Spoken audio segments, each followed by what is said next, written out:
Rabbi इश्रह ली सदरी व यस्सिर ली अमरी वहलुल उक़दतन मिन लिसानी यफ़क़हू क़ौली रब्बि ज़िदनी इल्मा रब्बि ज़िदनी इल्मा। या मुक़ल्लिबल क़ुलूब सब्बित क़ल्बी अला दीनिक नहमदुहु व नसल्ली अला रसूलिहिल करीम अम्मा बाद फ़अऊज़ु बिल्लाहिस समीउल अलीम मिनश शैतानिर रजीम मिन हमज़िही नफ़्ख़िही नफ़्सिही बिस्मिल्लाहिर रहमानिर रहीम। चलें जी, अल्लाह के फजलो करम से सूरतुल नमल और आयत नंबर आज हम अल्लाह के फजलो करम से 77 पढ़ते हैं। व इन्नहु लहुदम व रहमतुन लिल मोमिनीन व इन्नहु और बेशक वो लाहुदन हदायत है, रहमतुन और रहमत है, लिल मोमिनीन लेकिन किन के लिए? मोमिनों के लिए। कि अल्लाह तबारक व तआला पीछे हमने जो पढ़ा था ना इख्तलाफात के बारे में, कि लोग इख्तलाफात करते हैं कुरान में, कोई अपनी राय देता है, कोई अपनी, कि हाँ एक एक चीज़ में बड़े बड़े लोगों के इख्तलाफात हैं। तो अल्लाह तबारक व तआला उस चीज़ों को क्लियर करके ना अब बाद में ये बात कह रहे हैं कि या लोगों, असल में ये जो कुरान है ना ये रहमत है और ये हदायत है, लेकिन मोमिनों के लिए। लाख तुम इस पर काम करो, इस कुरान पर, लाख तुम इससे चीज़ें समझो, दुनिया की तरक्की के लिए समझो, लेकिन अगर इसकी नीयत नहीं है ना इस पर अमल करने की और इस पर ईमान लाने की नीयत नहीं है, तो ये तुम्हारे लिए ये हदायत और रहमत नहीं है, बाकी सब कुछ। कुरान को ना जो भी पढ़ेगा, चाहे वो ईसाई है, हिंदू है, जो भी है, नॉन मुस्लिम, एनीवन, वो इन चीज़ों से सीख के बहुत कुछ हासिल कर लेगा, उसे बड़ी चीज़ों का ना पता चलेगा, इल्म में इजाफा होगा, हिस्ट्री का पता चलेगा। अब देखिए ना, अल्लाह तबारक व तआला ने कुरान में जब कह दिया कि ए फ़िरौन, हम तुम्हें दुनिया के लिए इबरत बना देंगे, हम तुम्हारी बॉडी को, डेड बॉडी को क़यामत तक रखेंगे, और किस लिए रखेंगे? इबरत हासिल करें लोग। जब ये ईसाइयों ने और दूसरे लोगों ने कुरान में पढ़ा कि इनका कुरान 2000 साल या इससे भी ज्यादा बाद आया और नबी करीम सल्लल्लाहु अलैहि वसल्लम पर नाज़िल होना शुरू हुआ, ये आयतें जब आई कि ए फ़िरौन, हम तुम्हें दुनिया के लिए इबरत बना देंगे, उन्होंने इस कुरान को पढ़ के, जितने फ़िरौन थे, फ़िरौन कहती हैं बादशाह को, ये नाम नहीं है, ये लक़ब है।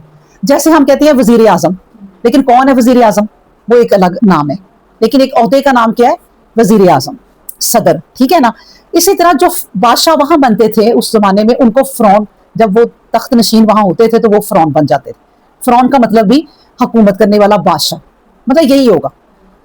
तो उन्होंने सारे फ़िरौन की मम्मीज निकाली, डेड बॉडीज निकाली, और अल्लाह तबारक व तआला ने जो फ़िरौन को समंदर में तबाह किया था, वो जितनी देर समंदर में रहा, उसके नमकियात वगैरह, और आपको पता है समंदर के अंदर हर तरह की तेजाबियत, नमकियात और भी चीज़ें, वो सारी उसके जिस्म पे लगी अल्लाह तबारक व तआला के हुक्म से, और वो उसका जिस्म उन नमकियात की वजह से महफूज रहा। अब जब उन्होंने सारे फ़िरौन निकाले जो खुदा अपने ज़माने के थे या बादशाह थे, क्योंकि एक ये वाहिद फ़िरौन था, कहते हैं, जिसने अपने आप को खुदा ही कह दिया था, तो अल्लाह ने कहा कि तेरी लाश को हम क़यामत तक रखेंगे इबरत के लिए। तो उन्होंने इस कुरान से ये तहकीक की कि कौन सा फ़िरौन है, तो उन्होंने देखा कि जो सबसे फ्रेश था, जिसको अल्लाह ने कहा कि महफूज रखना है, उन्होंने कहा यही है, देखते ही कह दिया, और उसको उन्होंने उसी तरह, फिर जिस तरह फ़िरौन बादशाहों को दफनाते हैं प्रोटोकॉल के साथ, उसी तरह फिर उसको किया। और इस चीज पर कई तो तब ईमान ही ले आए कि इनका कुरान 2000 या इससे भी ज्यादा साल के बाद आया, और उसने इस चीज की तहकीक की कि ए फ़िरौन, हम तुम्हें दुनिया के लिए इबरत बना देंगे। उन्होंने कहा कौन सा फ़िरौन हम निकालेंगे? अब जो लोग इस पे तहकीक करते हैं, और अल्लाह तबारक व तआला जब सितारों की, ब्लैक होल की चीजों की बातें करता है इस कुरान में, साइंस की बातें करता है, और साइंसदान उसकी तहकीक करते हैं और कहते हैं कि ये बिल्कुल सही है, और ईमान नहीं लाते, उन्हें बाकी तो सब कुछ मिलता है, लेकिन उन पे ये रहमत और उन पे ये अल्लाह तबारक व तआला ने जो कहा है कि हदायत और रहमत, वो उन पे कोई नहीं होती। हदायत और रहमत जो है वो उन पे है जो ईमान ले आएंगे। अब ये देखिए, ये रहमत ऐसी है, जिस किसी को अगर मिल जाए, ईमान हो जिसका ऐसा कि अल्लाह और उसके रसूल से सच्ची मोहब्बत हो, बाकी दुनिया के काम ना वो करे, लेकिन दिल ऐसा हो कि उसके अंदर ये ईमान की रोशनी और मोहम्मद सल्लल्लाहु अलैहि वसल्लम की मोहब्बत وہ ہو جو کہا ہے نبی کریم صلی اللہ علیہ وسلم نے کہ اس کا ایمان نہیں پورا ہوتا جب تک کہ وہ اپنے ماں باپ سے، اپنی اولاد سے، اپنی جان سے زیادہ مجھے محبت نہ کرے اور مجھے عزیز نہ سمجھے۔ ایک آپ کو بڑا پیارا قصہ سناتی ہوں۔ نور الدین زنگی تھے، ایک تاریخی شخصیت ہے۔ نور الدین زنگی جو تھے نا، یہ زنگی کہتے ہیں ایک ریاست کو، اور عماد الدین ان کے والد کا نام تھا، انہوں نے اس زنگی ریاست کی بنیاد رکھی تھی، ان کے بیٹے آگے یہ نور الدین زنگی تھے۔ انہوں نے کئی جنگیں کی، بڑی صلیبی جنگیں جیتی، اور دمشق پر اور ایران پر اور مصر پر فتح بھی حاصل کی، اور بڑے اچھے حکمران تھے۔ کس چیز کے حکمران تھے؟ زیادہ تر وہ ان کا اپنا مطلب شوق کیا تھا کہ جہاد فی سبیل اللہ اور عادل ہونا، اس دو چیزوں کو وہ اپناتے تھے۔ ایک تو انہیں جہاد فی سبیل اللہ، میں اللہ کے راہ میں جہاد کرتا رہوں، میں جہاد ہی کرتا رہوں۔ دوسری جو چیز انہیں تھی کہ میں عادل بنوں، عدل کروں، کسی سے میں بے انصافی نہ کروں۔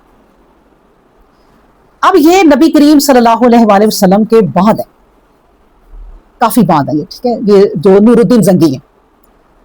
اب یہ انہوں نے جب اللہ دیکھتا ہے نا اپنے بندوں کو کہ یہ کیا کام کر رہے ہیں، تو اللہ لوگوں کو پتا، اسے خود بھی پتا نہیں ہوتا، اللہ اسے چن بھی لیتا ہے۔ اللہ کہتا ہے اس بندے یا بندی سے میں نے اب جو کام لینا ہے نا، وہ میں نے کسی اور سے نہیں لینا۔